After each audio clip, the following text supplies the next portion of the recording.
요한복음 17장 말씀을 지난주와 또 오늘 두 번에 걸쳐서 나누도록 합니다. 17장 말씀은 예수님의 기도지요.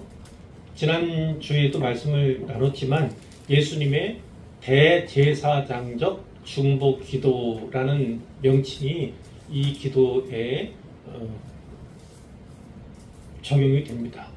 많은 학자들이 이렇게 이야기를 하죠.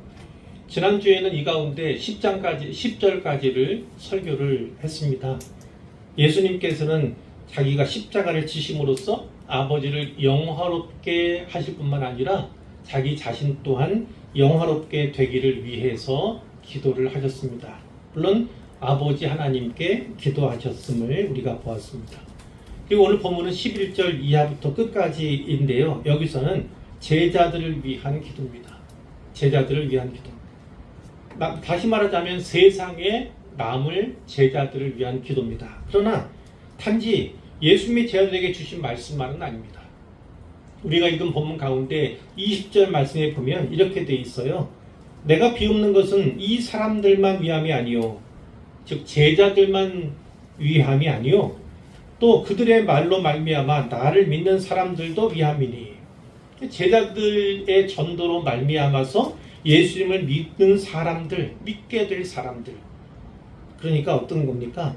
제자가 전도해서 믿은, 우리는 직접 전도를 받은 것은 아니지만 그 제자들의 제자와 또 제자와 제자들, 이렇게 그 긴 오랜 흐름 가운데 결국 여기서 말씀하는 것, 모든 시대의 모든 성도들을 위한 말씀으로 주신 것이다. 다른 말로 하면 모든 교회에 주신 말씀이다. 이렇게 해석할 수 있다는 것입니다. 예수님께서는 이 기도에서 교회를 위해서 세 가지 아주 핵심적인 은혜를 구하세요.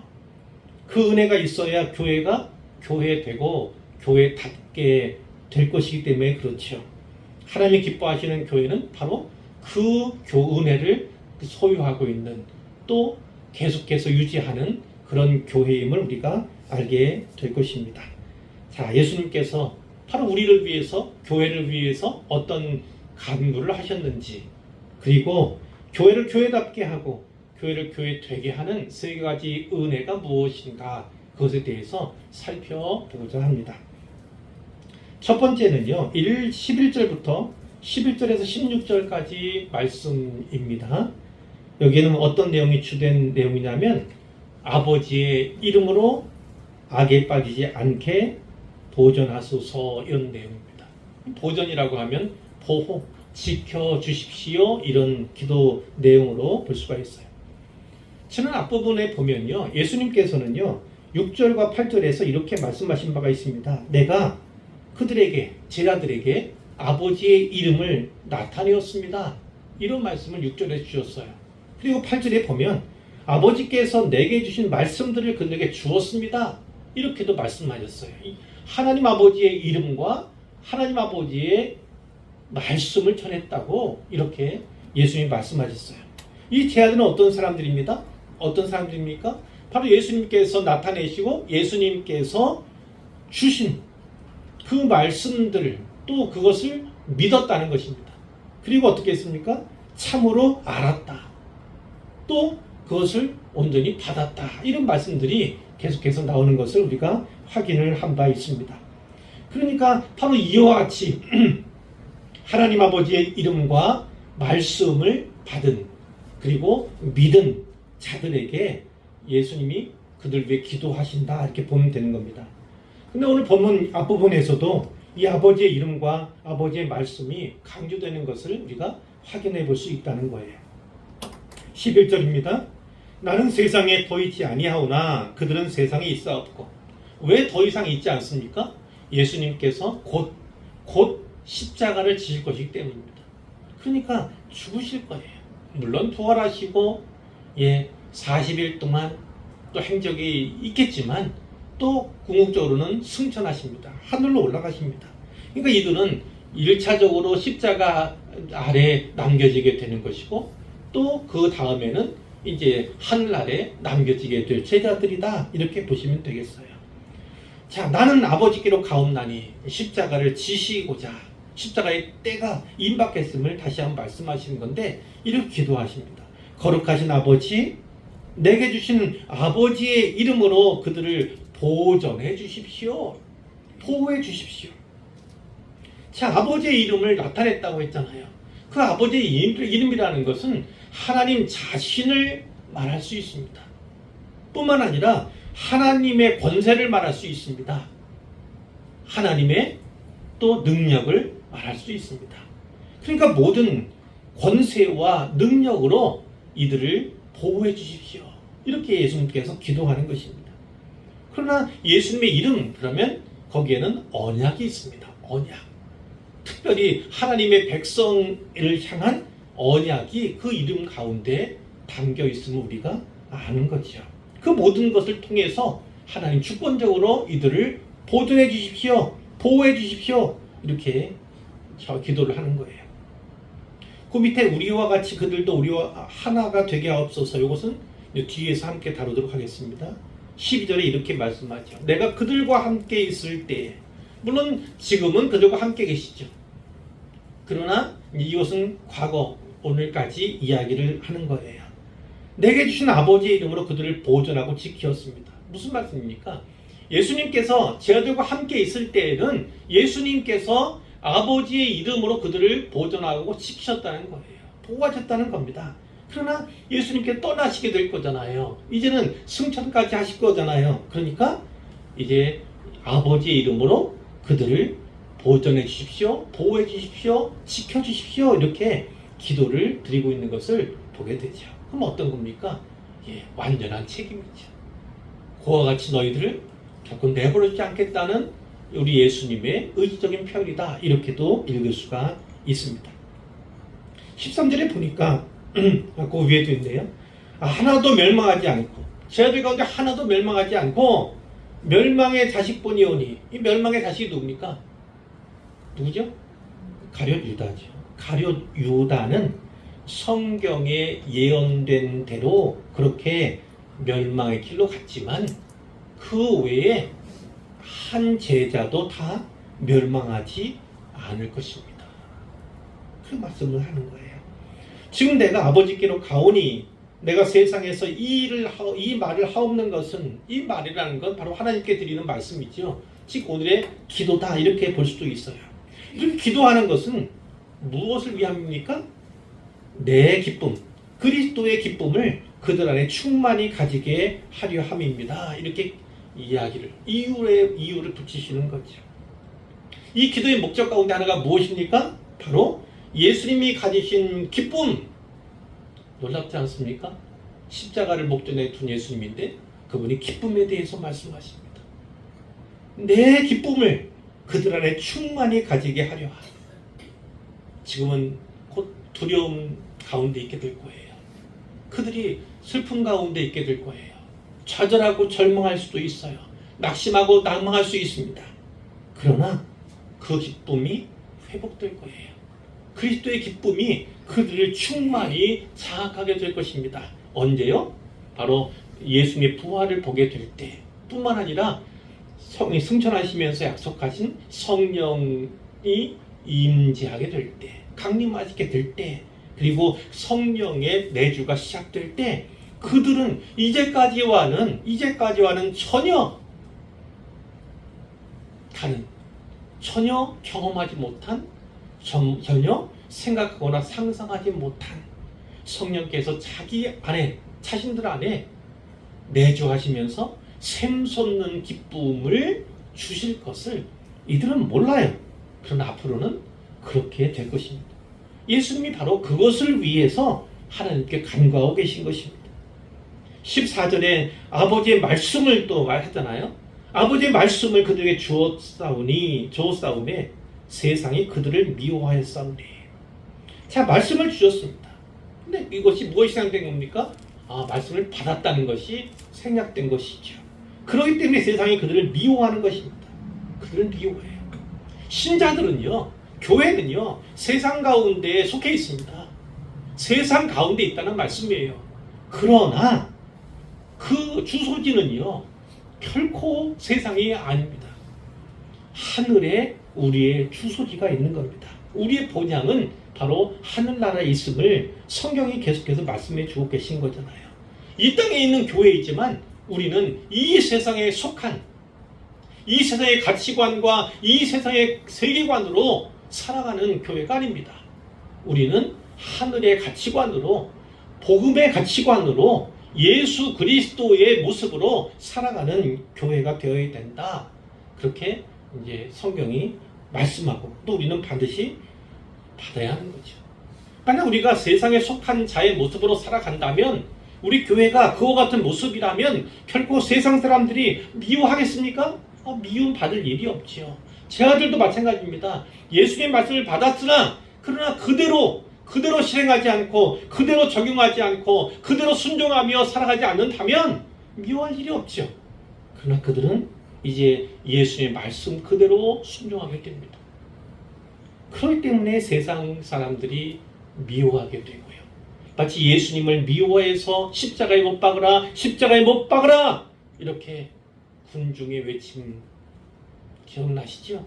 그 같은 모습을 보이는 것처럼 교회가 교회되면 신자가 신자 되면 그리스도인이 그리스도인 다우면 성도가 거룩하면 그러면 세상 사람들 눈에는 그것이 별로 마땅치 않은 겁니다. 그래서 오히려 미워하게 되는 겁니다. 세상의 미움을 받습니까?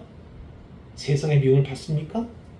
미움을 받는다는 건 좋은 일입니다. 그것은 나에게서 그리스도의 향기가 그리고 내가 그리스도의 편지의 역할을 잘 감당하기 때문에 그런 것입니다. 그러나 세상 사람들, 믿지 않는 사람들과 동일하게 구별됨이 없이 살아간다면 그럼 어떻게 됩니까? 미움 받을 일이 전혀 없죠. 미움을 받는다는 건 감사해야 되는 것입니다.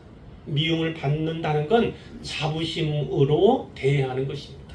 성경의 가치관으로 우리가 변화가 되면 우리는 세상적인 판단과 기준을 버리고 복음의 판단, 하나님이 기뻐하시는 기준을 새롭게 세울 수 있게 되는 것이지요. 어떠한 절망적이고 또 악한 상황이 또 밀려온다 할지라도요, 그 가운데 하나님의 보호 가운데서 넘치는 샘솟는 기쁨을 누리게 되는 것이 성도임을 분명히 기억하시면 좋겠습니다. 아멘 하십시오. 자, 14절 말씀에 보면 계속 하고 있는데 15절 말씀이네요. 자, 내가 비옵는 것은, 그러니까 13절에 내가 세상에서 이 말을 하옵는 것은과 15절에 내가 비옵는 것은, 이것은 다른 것이 아닙니다. 이유에 대해서 말씀하는 거예요. 그것을 통해서 얻었으면 하는, 주셨으면 하는 그것을 말씀하는 것입니다. 자, 또 하나가 뭡니까? 내가 비옵는 것은 내가 세상에서 데려가기를 위함이 아니요. 내가 가니까 너희도 같이 가자. 세상에서 벗어나자. 세상에 등 돌리고 살아라. 이건 전혀 아니라는 겁니다. 뒤에도 나오지만 예수님께서는 오히려 세상 속으로 제자들을 보내시는 분이에요. 보내시는 분. 하나님께서 자신을 보내신 것처럼 예수님을 보내신 것 같은 방식으로 제자들을 세상으로 보내시는 분이 바로 예수님이심을 우리가 성경에서 눈이 보게 되는 것인데, 다만 예수님께서 간구하는 이유는 무엇이냐면 그들이 악에 빠지지 않도록, 악에 빠지지 않기를 위해서 기도하는 것입니다. 악에 빠진다는 건 뭘까요? 물론 사탄 생각할 수 있고 마귀 생각할 수 있습니다.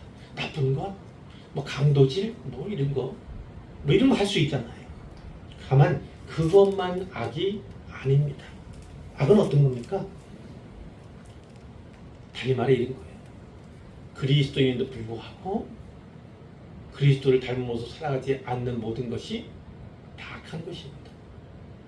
신자는 신자다워야 하는데요, 신자가 믿음을 저버린다면 그것은 악한 일입니다.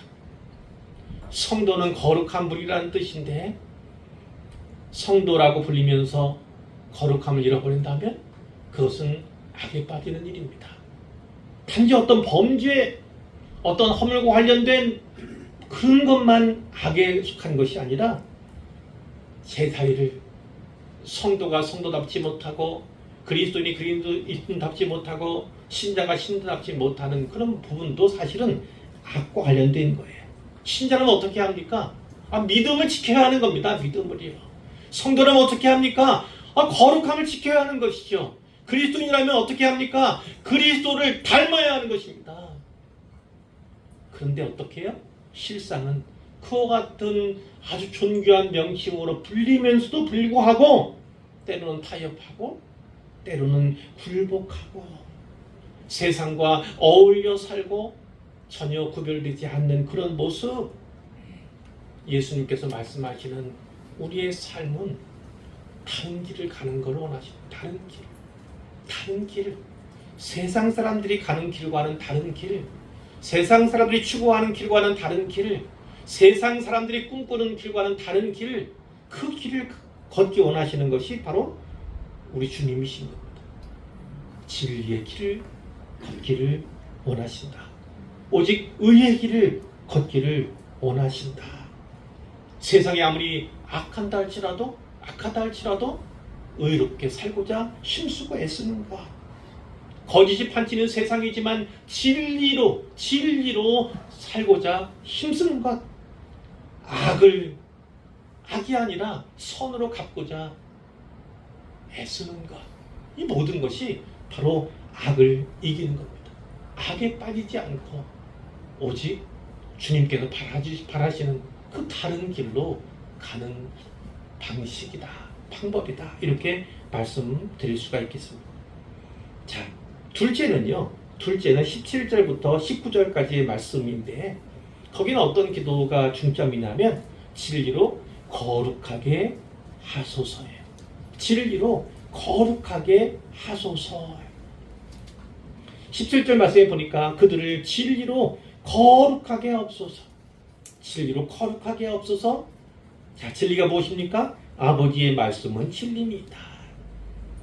그러나 아버지의 말씀만 진리가 아닙니다. 성부, 성자, 성령, 삼위일체 하나님이 진리세요. 성령은 그렇게 말씀합니다.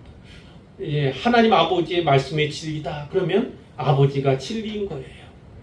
그리고 예수님께서는 나는 길이요 진리요 이렇게 말씀하셨잖아요. 그러니까 예수님도 진리, 성령님께서는 진리의 영으로 불리시는 분입니다. 그분은 진리세요. 그러니까 성부, 성자, 성령이 다 진리신 겁니다. 근데 여기서는 지금 하나님 말씀을 진리라고 묘사하고 있는 것입니다. 역시 하나님 말씀도 진리예요. 자, 거룩하게 하는 방식이 있습니다. 어떻게 됩니까? 진리로. 그럼 진리는 뭐라고요? 하나님 말씀으로 거룩해질 수 있습니다. 그러나 또 다른 방편도 있긴 있어요. 뭐로 됩니까? 말씀과 기도로 거룩하여집니다. 성경이 이렇게 말씀하잖아요. 그러니까 여기서는 단지 기도는 빼고 말씀하신 것뿐이지 말씀으로도 거룩해질 수 있고 또 기도로도 거룩해질 수 있는 것입니다. 자, 거룩이라는 건 어떤 의미입니까? 가장 기본적인 거룩, 원어상 의미로 거룩은 어떤 의미냐면 구별됨입니다. 구별됨. 교회가 거룩하다 이렇게 하면 눈에 보이는 어떤 장엄하며 아름다우며 그런 모습이 있어서가 아니라 교회가 세상 가운데 있지만 그러나 세상이라고 하는 그 사회, 교회 밖의 사회와는 구별된다는 겁니다. 다른 모습이라는 것입니다. 물론 오늘 주일을 이 일요일을 우리는 주일로 받고 또 거룩한 날로 받아서 예배드리는 날로 삼잖아요. 그렇죠? 그리고 우리 주님의 십자가와 부활을 기념하는 날로 삼는 것입니다.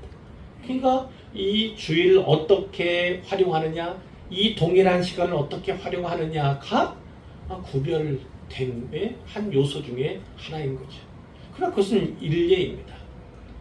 하루는 여기 계신다 할지라도 나머지 6일 동안은 세상 속에 살지 않습니까?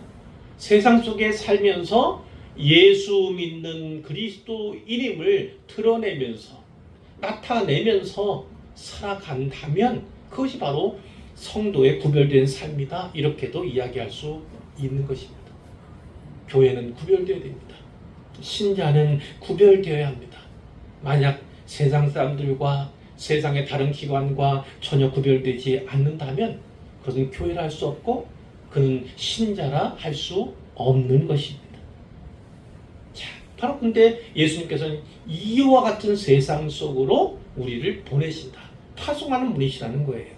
그것이 18절에 있습니다. 아버지께서 나를 세상에 보내신 것 같이 나도 그들을 세상에 보내었고, 예수님께서는 하나님의 파송을 받아서 하늘에서 이 땅으로 오신 분입니다. 세우시는 바로 그거죠. 이주, 하늘에서 땅으로의 이주를 가릴 뿐만 아니라 바로 파송의 개념을 거기서 살릴 수 있는데, 우리가 단지 선교사를 타문화권으로 파송하는 것만 아니라 우리 모든 신자들이요 다 이 세상 속으로 파송된 자들임을 우리가 늘 기억해야 됩니다. 그래서 선교적 교회라는 그 맥락하에서는요 우리 한 사람 한 사람이 다 선교사인 겁니다. 선교사. 타문화권에 가는 그런 선교사들도 있죠. 요즘에는 우리 곁으로 많은 이주민이 와 있어서 이제 이주민 선교사들이라고도 공식적으로 선교사를 임명하기도 합니다. 그러나 그것을 넘어서 모든 신자, 모든 성도들은 다 선교사로서 부름받았다는 것이 바로 선교적 교회의 핵심인 거예요. 우리 한 사람 한 사람이 다 선교사입니다. 선교사. 선교사라면 어떻게 합니까? 진짜 우리가 저 사람 선교사야, 저분 선교사야, 파송받은 선교사야 하는 것처럼 그와 같이 살아가는 거예요. 그와 같이 이 세상 속에, 이 사회 속에 살아가는 겁니다. 그것이 바로 선교적 교회의 개념일 뿐만 아니라 우리 신자의 정체성과 같은 것이다. 우리는 세상에 보냄을 받은 자들임을 우리가 분명히 기억해야 됩니다. 자, 어떤 사람들은 이렇게 예를 들어서 불교 절 가기만 하면 좋은 곳에서 뭐 공기도 좋을 뿐만 아니라 사람들은 그렇게 생각해요. 그것을 거룩이라고 생각합니다. 거룩이라고 생각합니다. 전혀 아닙니다. 전혀 아닙니다. 하나님께서는, 우리 주님께서는 세상 속으로 우리를 보내시는 분이에요. 세상 속으로. 세상 속에 살면서도 동화되지 않고, 세상 속에 살면서도 동조하지 않고, 세상 속에 살면서도 때묻지 않는 것, 그게 바로 예수님께서 원하시는 방식이라는 거예요. 세상 속에 보냄받아 그러나 세상의 가치관으로 살지 않는 것, 전혀 구별된 삶, 거룩한 삶을 살아가는 것, 그것이 바로 교회이고 신자의 모습이어야 한다고 성경이 말씀해 주시는 거예요. 19절, 또 그들을 위하여 내가 나를 거룩하게 하오니, 예수님은 거룩한 분입니다. 거룩할 필요가 뭐 있어요? 이미 거룩하신 분인데 뭘 더 거룩하게 합니까? 여기서는 무엇을 볼 수 있습니까? 바로 십자가를 볼 수 있습니다. 그럼 어떤 의미로 예수님이 이 말씀 하신 걸까요? 하나님께 드리는 모든 제물은 다 거룩합니다. 구약에서도 그렇죠. 구약의 문명에서도 그렇죠. 근데 예수님께서 말씀하고자 하는 이것은 뭐냐면 자신이 뭡니까? 어린 양이 되셔서 거룩한 하나님의 희생 제물이 되고자, 제물이 되고자 하신 그 맥락 가운데서 우리가 읽을 필요가 있는 것이죠. 예수님께서 십자가를 받는 이유 중에 하나가 바로 무엇입니까? 이는 그들도 진리로 거룩함을 얻게 하려 함이니이다. 제자들도 신자들도 진리로 말미암아 거룩함을 얻게 하는, 말하자면 과정이에요. 프로세스예요. 프로세스.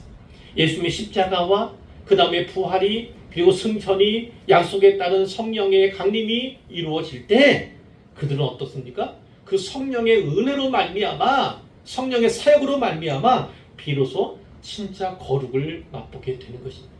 죽음 앞에서도 두려워하지 않고 담대할 수 있는, 그리고 불의와 타협하지 않는, 그리고 핍박과 환난을 이겨낼 수 있는, 예수님께서 담대하라 내가 세상을 이겨노라 하신 그 말씀에 의지해서 어떤 상황과 어떤 형편 가운데서도요 굴하지 않고 도전하고 나아가 승리하는, 승리를 위해 힘쓰고 애쓰는, 매진하는 그러한 모습이 바로 다 거룩의 모습이다 라고 말씀을 드릴 수가 있는데, 그것은 곧 신자의 또 제자들의 거룩함은 그 과정 속에서 이루어집니다.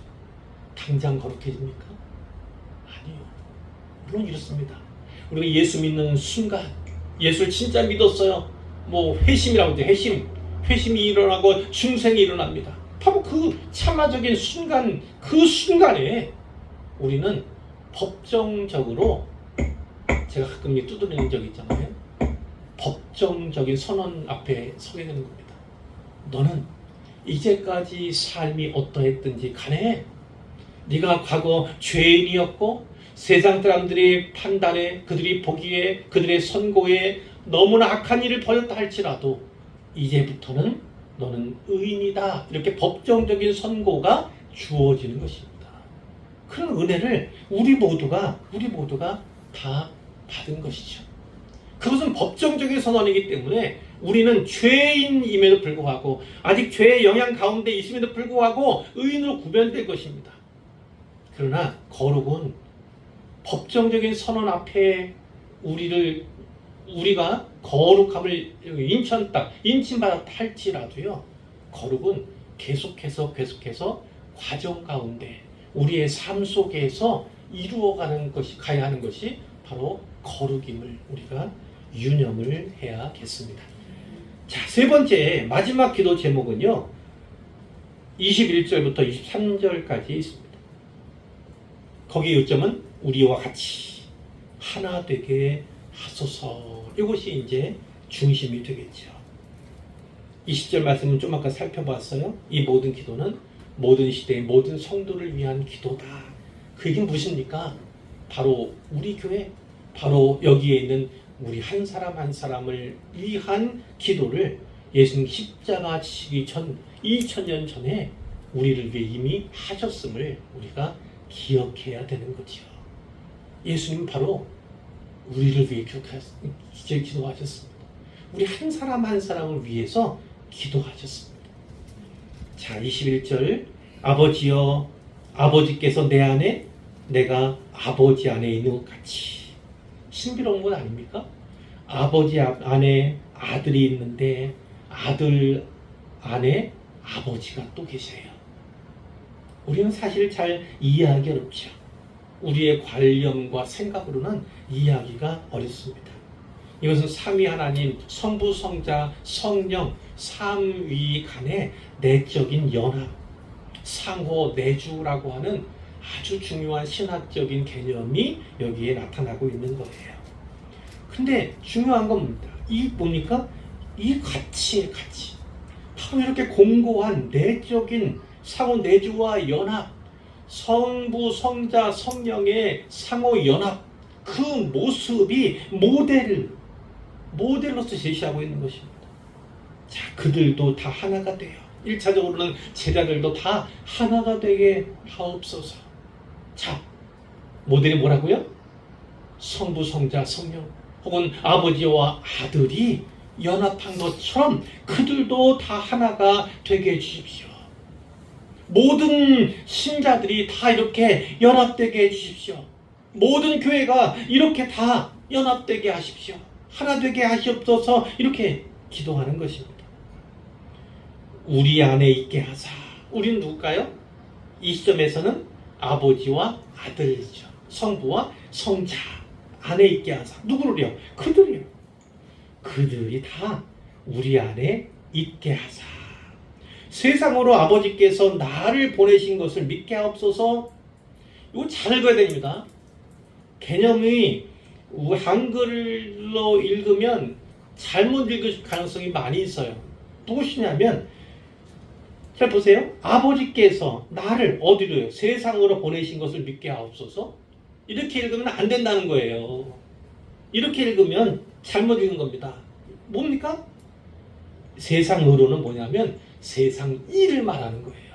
세상 이, 아버지께서 나를 보내신 것을 믿게 하옵소서. 그러니까 세상 사람들이, 세상에 살고 있는 사람들이 아버지께서 나를 보내신 것을 믿게 하옵소서. 그 무슨 말입니까? 성부, 성자, 성령의 내적인 연합과 같은 그 모델과 같이 온전히 하나 되고 연합된 교회, 그 공동체는 세상 사람들에게 분명한 차이를 보여줍니다. 교회는 왜 저럴까? 저 사람들은 왜 저럴까? 느끼게 하는, 의문을 갖게 한다는 겁니다. 그리고 결국은 그것을 궁금해하고 그것을 찾다가 어때요? 예수님을 믿게 되는 겁니다. 예수님께서 말하시는 건 바로 그거예요. 하나됨의 가치가 바로 그것입니다. 이 시절에 내게 주신 영광을 내가 그들에게 주었사오니, 내게 주신 영광, 그것을 뒤에 24절에서는 이렇게 말씀합니다. 아버지께서 창세전부터 나를 사랑하심으로 내게 주신 나의 영광, 이렇게 표현해요. 그러니까 이 영광은 얻는 거예요? 창세전부터 주어진 영광 뿐만 아니라 하나님의 사랑, 그 사랑으로 비롯된 영광, 그것을 우리가 주목할 필요가 있는 것이죠. 자, 내게 주신 영광을 내가 그들에게 주었다. 1차적으로 받는 제자들은 예수님으로 말미암아 그 영광을 받은 자들입니다. 2000년이 지난 오늘 우리 교회는, 또 여기 있는 우리들은 하나님께서 주신, 주님께서 주신 이 영광을 받은 자들입니다. 그런데 그 영광을 분명히 받은 자들인데 불구하고 제자들이 어떻습니까? 이제 곧 있을 십자가의 밑에 남은 제자는 한 명밖에 없어요. 다 도망가고 뿔뿔이 흩어졌습니다. 어디 있을지 모르지만 먼 발치에서 예수님을 바라볼 수 있지요. 군중 가운데서 멀찍이 떨어져서, 혹은 다른 사람들이 나를 기억이나 할까, 알고 해코지나 할까 걱정하는 가슴 가운데 보고 있을 수는 있어요. 그러나 예수님께서 말씀하신 바가 있죠. 너희가 나를 버려두고 흩어질 것이라고 말씀하셨어요. 바로 그와 같은 모습이 제자들에게. 그런데 그것이 영광의 모습입니까? 전혀 그렇지 않죠. 그런데 그 영광은 언제요? 나중에 드러나게 됩니다. 오늘 우리의 삶을 보세요. 우리의 신앙생활을 보세요. 영광이 넘칩니까? 영광이 넘칩니까? 꼭 그런 것 같지는 않아요. 그런 하나님은 기대하십니다. 주님은 기대하십니다. 언젠가는 그 영광을 나타나게 될 것을, 나타내는 삶을 살 것을 하나님 바라시고 기대하신다는 거예요. 그래서 우리가 좀 이따 부를 찬양의 제목도 부제가 기대입니다. 기대. 자, 23절에 내가 그들 안에 있고 아버지께서 내 안에 계시며. 아까는 아버지하고 아들 관계만 얘기했는데 여기서 뭡니까? 내가 그들 안에. 예수님이 우리 한 사람 한 사람 우리 안에 계시겠다는 거예요. 그리고 또 아버지께서 내 안에. 이 신비한 연합이 성부, 성자, 성령에만 머무는 것이 아니라 바로 우리 한 사람 한 사람 신자에까지 적용되는 것을 우리가 보게 되는 것입니다. 우리가 신학적으로 내주, 성령의 내주, 우리 안에 성령이 들어와 계신다, 그거를 생각하지만 그것은 단순한 문제가 아닙니다. 매우 신비한 거예요. 삼위일체 하나님이 연합되는 것처럼, 결합되는 것처럼 우리도 그 연합 가운데 들어가는 것입니다. 그렇게 연합되는 것이 바로 신자 한 사람 한 사람 안에서 일어나는 것입니다. 그들로 온전함을 이루어 하나가 되게 하려 함은 또 한 번 나오죠. 이유와 목적에 대해서 말씀하는 겁니다.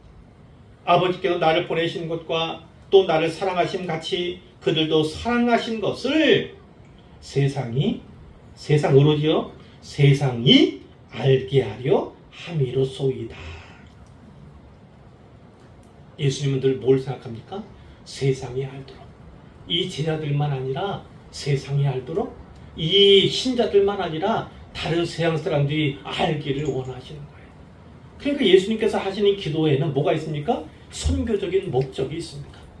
단지 교회가 세상 가운데 있는 하나님의 나라를 보여주고 있지만 그 하나님의 나라가 점차 확장되기를, 자라기를, 성장하기를 예수님께서 바라시는 거예요.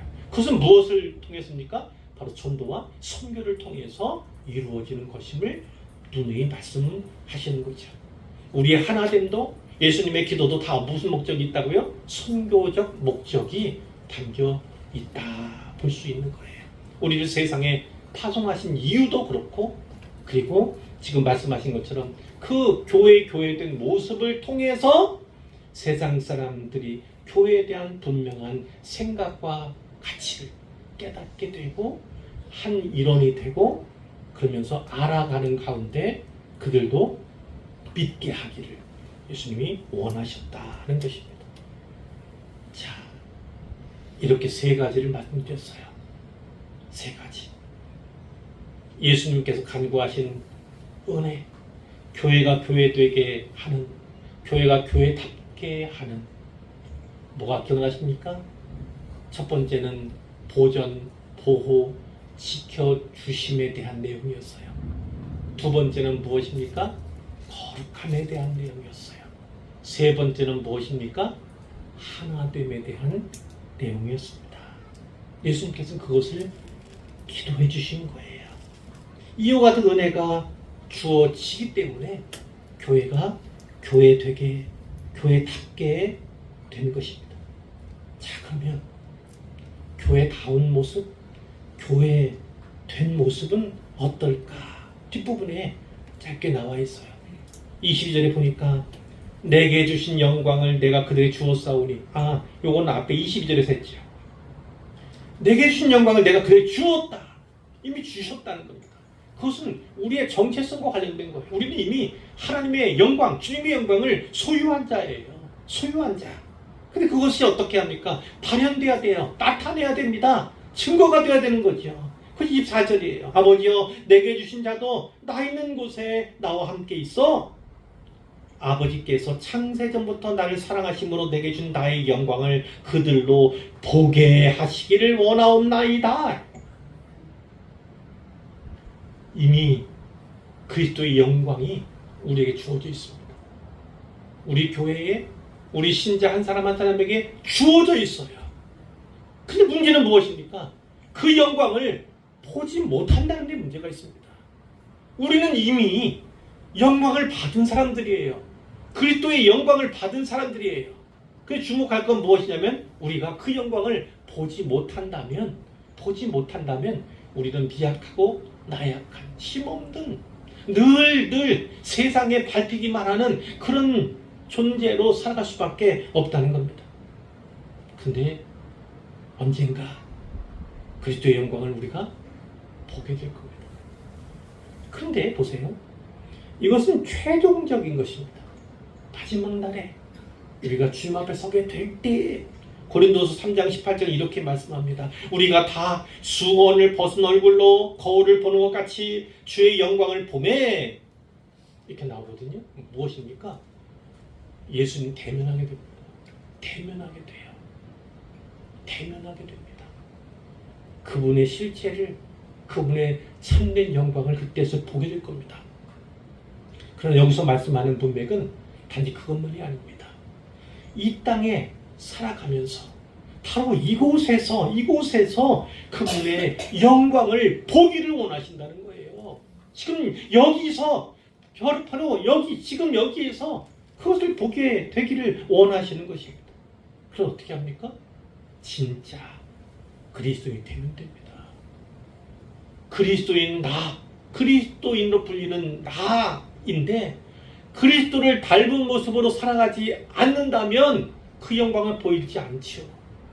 그러나 내가 예수님의 길을 따라가리라, 그분의 발자취를 따라가리라, 그분의 내 삶이 그분의 삶으로 바꾸리라, 이렇게 나아간다면, 그런 모습을 띈다면 점차점차 그분의 영광이 보여지게 될 것입니다.